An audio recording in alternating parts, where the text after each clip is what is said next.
대충 이런 것들은 반사회적 행위로 보고 이것은 안 보더라.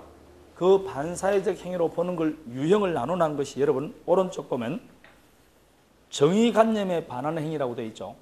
이런 행위. 두 번째, 인륜 신분질서에 반하는 행위라든지 개인의 자유를 극도로 제한하는 행위라든지 생존의 기초가 되는 재산을 처분하는 행위라든지 지나치게 사형적 행위, 이런 것들을 뭐로 보더라?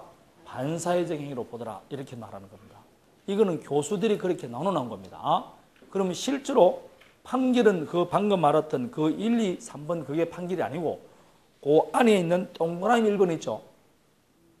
동그라미 1번, 2번 쭉 나오지 않습니까? 그게 실제로 판결인 겁니다. 그런 판결을 쭉 보니까 여기는 사회 정의에 반하는 것이고 이렇게 쭉 나와 있는 겁니다. 판결은 그 안에 있는 동그라미가 판결입니다. 되겠습니까? 자, 그러면 여기서 이제 조금 봐야 되는 거. 첫 번째, 동기의 불법을 좀 봐야 됩니다. 마지막에 동기의 불법이라고 나와 있죠. 자, 동기의 불법은 예컨대 갑과 알 사이에 임대차 계약을 체결합니다. 여러분, 임대차 계약 자체는 반사회적 행위가 아니다. 아니겠죠? 우리 흔히 집 빌리는 게 임대차 계약 아닙니까? 그런데 이 을이 왜 임대차를 하게 되느냐? 그 임대차를 한 이유, why 말입니다. 왜 했느냐? 이유가 뭐냐? 연유가 뭐냐? 동기가 뭐냐? 이 말입니다. 왜 이 건물을 빌렸느냐? 그것은 범행 장소로 사용하기 위해서 혹은 도박장 개설을 위해서. 그러면 이 임대차 계약 자체는 반사회적 행위가 아닌데 그 임대차, 즉 법률행위라기는 동기가 뭐라고? 불법인 겁니다.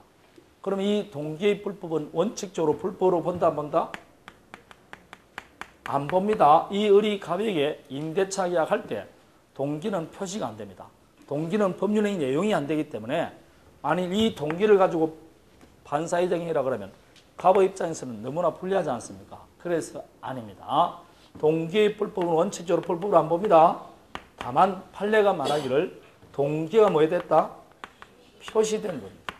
아니면 표시가 안 되더라도 갑이 벌써 알고 있는 경우 상대방에게 뭐 해줬다? 알려진 경우 그럴 때는 동기의 불법도 뭐로 본다? 불법으로 봅니다. 따라서 이때는 뭐가 된다? 무효가 되는 겁니다. 반사회적 행위는 무효가 되니까. 그래서 한 장을 넘겨보면 32페이지에 동그라미 2번이 있습니까? 그것만 시험에 나옵니다. 그것만 일단 보면 됩니다. 동기의 불법은 원칙은 무효가 아니지만 표시되거나 상대방에게 알려진 경우는 무효로 본다는 게 판례입니다. 자, 그럼 도로 앞으로 가봅니다. 여러분, 이 103조는 공부하기 위해서는 전부 다 판례를 보는 수밖에 없겠죠. 근데 반사회적 행위는 하면 된다 안 된다? 그러면 이건 쉽게 말했을 때 이건 나쁜 짓이죠. 그 나쁜 짓은 하면 안 되는데 나쁜 이야기는 잘 기억이 난다 안 난다? 그게 참 묘합니다. 스쳐 지나가는 욕이라도 뭐라고 한번 들으면 자유롭게 구사할 정도로 잘 기억이 난다니까요. 근데 좋은 말씀은 뭐라고? 듣고 들어도 뭐라고? 남한테 해주려고 하면 생각나 안 나? 안 나 그게. 그래서 여기 있는 거는 여러분 한 번만 읽어보면 평생을 기억날 것들입니다. 전부 다. 그리고 남이 설명 안 해줘도 다 알아. 묘합니다. 이게 엄청나게 많음에도 불구하고 하나도 설명 안 해도 다 알아듣습니다. 이게 희한하다니까. 그게 지금 31페이지부터 보면 형법상 범죄가 되는 행위라는 동그라미 1번 나오죠. 제일 위에 줄 나오지 않습니까? 동그라미 1번. 거기에 보면 예컨대 되어 있을 겁니다. 되어 있습니까? 범죄 행위를 포기하는 대가로 금전을 주기로 계약은 하면 되게 안 되게? 안 되죠. 아들, 딸을 납치했을 때 돌려달라 하면서 돈 주는 계약 아닙니까? 그게. 안 되겠죠. 법정에서 벌써 허위 진술하면 돼? 안 돼? 안 되잖아. 다음에 세 번째, 경매나 입찰에서 무슨 행위? 담합행위 하면 돼? 안 돼? 내가 말 안 해도 하면 안 된다니까요. 이게 벌써. 공문이 청탁하고 돈 주고받으면 돼? 안 돼? 안 되죠. 제가 설명이 필요 없지 않습니까? 그리고 한번 읽으면 기억나게 안 나게? 다 난다니까. 한 두세 번만 읽으면 다 기억난다니까. 이게 묘하게 그렇습니다. 거기에 보면 2번 인륜 신분질서에 반한 것 동그라미 1번. 예컨대 무슨 관계? 부적한 게 아닙니까? 하면 돼, 안 돼? 당연히 안 되죠. 그럼 여기서 본처의 사전 동의가 있을 때는 가능하게 안 하게?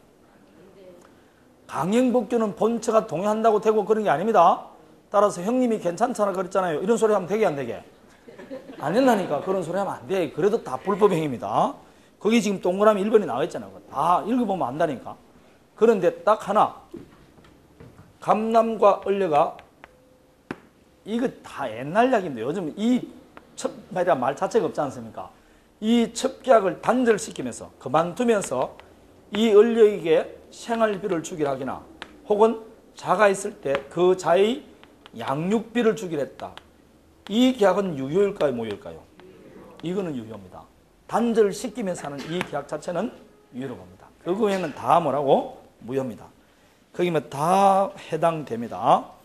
2번 또 우습죠. 혼인 예약 시 동거를 거부하는 경우 일정한 금전을 체급하기로 약정하거나 부부가 동거하지 않기로 한 계약, 이거 다 반사회적 행위입니다. 따라서 무효입니다. 그러니까 을려가 결혼을 하고 싶은데 그 결혼 조건이 뭐라고? 그리고 동거하지 않겠다고 도장 찍어달라면 결혼해 주겠다 그러면 얼른 도장 찍어주고 결혼하면 됩니다. 그러고 나서 그 도장은 뭐라고? 무효예요. 다른 말로 뭐라 했습니까? 뽕이야. 안 지켜도 된다 이 말입니다. 그런 건 안 되는 겁니다. 다 반사회적 행위입니다.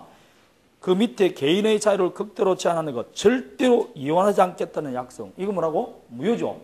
그러니까 이혼이라는 게 있죠. 그럼 주례사가 검은 머리 팥불이 되도록 살아라, 이거는 반사회적 행위를 조정하는 겁니다. 조상하는 거.